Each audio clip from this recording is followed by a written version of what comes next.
ન્યૂઝમાં આપનું સ્વાગત છે। શંખેશ્વર ખાતે સાધુ સંતો ગૌભક્તોએ દેશમાં ગૌહત્યા પર પ્રતિબંધ મૂકવા મામલતદારને આવેદનપત્ર આપ્યું।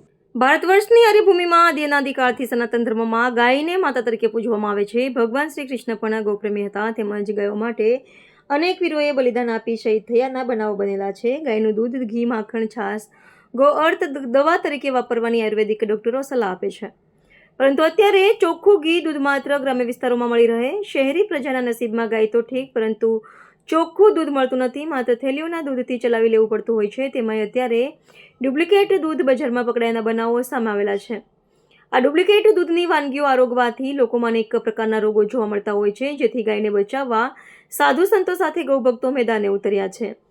આદિ અનાદિકાળથી સાધુ સંતો દેશભક્તિ, ધર્મરક્ષા અને માનવ સેવાના કાર્યો કરતા આવ્યા છે। તેવામાં ફરી એકવાર ગૌ માતાને કતલખાને જતી અટકાવવા, ગૌ હત્યા રોકવા અને ગાયને સન્માન સાથે માતાનો દરજ્જો આપવાની સાધુ સંતો ગૌભક્તોએ માંગણી કરી હતી અને શંખેશ્વર મામલતદાર કચેરીએ સાધુ સંતો સાથે ગૌભક્તો એકઠા થયા હતા અને શંખેશ્વર મામલતદારને આવેદન આપી જણાવ્યું હતું કે ગાય અમારી રક્ષા કરે છે, કેટલાય લોકોની જીવનદાતા બને છે, તેના દૂધ, ઘી, માખણ અને અર્ક અમારો જીવ બચાવે છે। અમારી માં છે, તેથી ગૌ હત્યા બંધ થવી જોઈએ અને ગાયને રાષ્ટ્રમાતા તરીકેનો દરજ્જો મળે એવી અમારી ગૌ ભક્તોની માંગણી સાથે અમે આવેદનપત્ર આપીએ છીએ। રિપોર્ટર ગુગાજી ઠાકોર।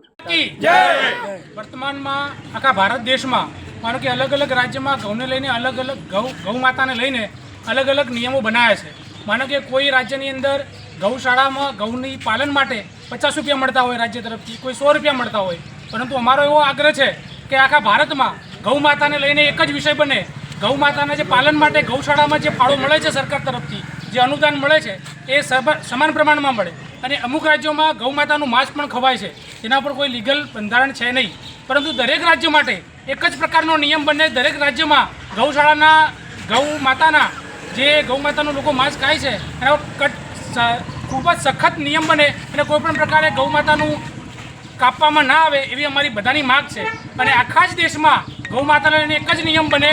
કોઈપણ રાજ્યમાં ગૌ માતાને લઈને કોઈપણ પ્રકારના લોકો હોય છે જે ગૌ માતાને લઈને માંસનું કટિંગ કરતા હોય, વેચતા હોય છે, આના પર સખત નિયમ બને અને જે પણ આ પ્રકારના કૃત્યો કરે એના પર સરકાર કડકમાં કડક કાર્યવાહી કરે એવી અમારી માગ છે। મારું નામ છે હર્ષદ કુમાર નાથાભાઈ પરમાર।